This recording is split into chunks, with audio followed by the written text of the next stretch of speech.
अस्सलाम वालेकुम जी। अभी वर्ष आई चलते हैं आपको एक और खुशखबरी जो है वो देते हैं महंगाई के हवाले से कि पेट्रोलियम मसनूआत की कीमतों में जो है एक दफ़ा फिर जो है हुकूमत की तरफ से जो है वो बड़ा रिलीफ हम हमको दिया जाने वाला है। 1 जून 2024 से जो है मुमकिन तौर पर जो है पेट्रोलियम मसनूआत की कीमतों में जो है वो कमी होने जा रही है। आलमी मंडी के अंदर जो है वो पेट्रोलियम मसनूआत की कीमतों में कमी के बाद जो है पाकिस्तान में भी आवाम को जो है वो रिलीफ दिया जाएगा पेट्रोल और डीज़ल की कीमतों से।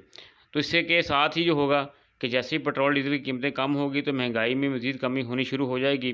तो आगे ईद आ रही है तो उम्मीद की जाएगी कि ईद से पहले दोबारा एक रिलीफ दिया जाएगा। तो आइए चलते हैं तफ़सील आपको बताते हैं कि 1 जून से उम्मीद की जा रही है कि पेट्रोलियम में मसलन कीमतों में कमी होगी। तो पेट्रोल की कीमत जो है वो 5 रुपये से 7 रुपये के दरमियान, जबकि डीज़ल की कीमत जो है 4 से 5 रुपये के दरमियान जो है वो उसकी कमी मुतवक्किल है। याद रहे कि 15 मई को हुकूमत ने 15 रुपये पेट्रोल तोड़ा था और डीज़ल की कीमत जो है वो 7 रुपये, उसमें 88 पैसे कमी की थी।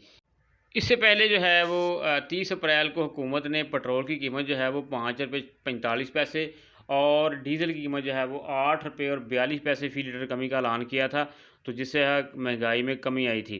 तो इस तरह से आवाम को एक और रिलीफ मिलने जा रहा है। तो ओगरा जो है आज यानी 31 मई को समरी जो है वज़ीर-ए-आज़म को भेजेगा। हतमी फैसला जो वज़ीर-ए-आज़म पाकिस्तान शहबाज शरीफ साहब ने करना है, तो लिहाजा आज जो है वो आपके लिए खुशखबरी है।